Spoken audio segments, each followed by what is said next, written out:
by Israel. Very early on, the President of the United States needed to stand up and say that the United States would have Israel's back. Instead, the President made a very unwise move in May when he called upon Israel to retreat to its indefensible 1967 borders.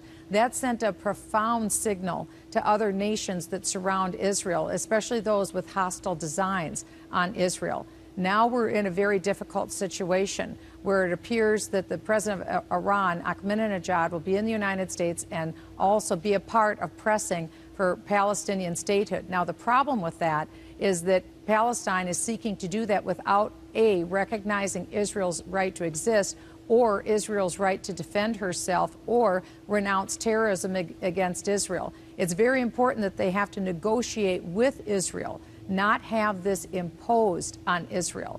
So the president sent very bad signals. Now we're in a position of weakness. And also it hasn't helped to have the overspending that we've had and the borrowing from other nations like China. This has put us in a position of weakness when we are now the largest debtor nation in the world, as opposed to the early 1980s under Reagan, when we were the largest creditor in the world. And so that's reduced our standing at the UN as well. We're almost out of time, Congresswoman, but the president also said Israel should negotiate on the basis of those pre-67 borders, but then he added the phrase with mutually agreed land swaps, meaning there would be changes from the pre-67 lines. Is that not acceptable to you? I think Israel's given away more than enough of its land. I don't believe that Israel should have to give away any more of its land. We saw when Israel, I believe it was back in 2005 or thereabouts, when Israel gave up Gaza. When that happened, there has been very few days that have gone by that Israel has not received attacks from Gaza.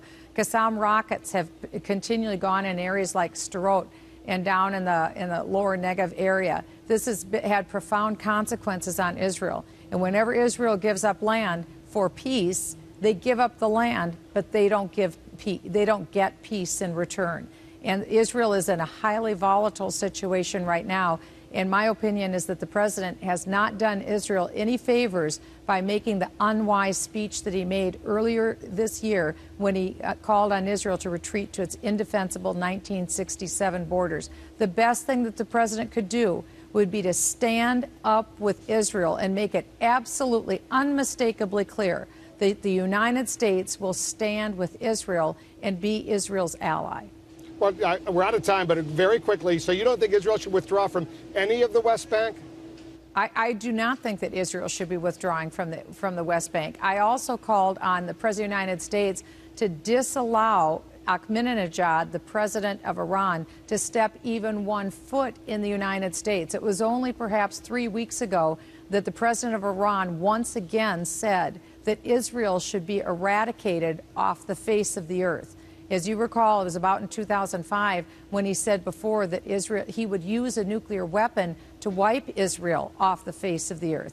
He is a genocidal madman. And in my opinion, he should not be allowed in the United States to address the UN General Assembly.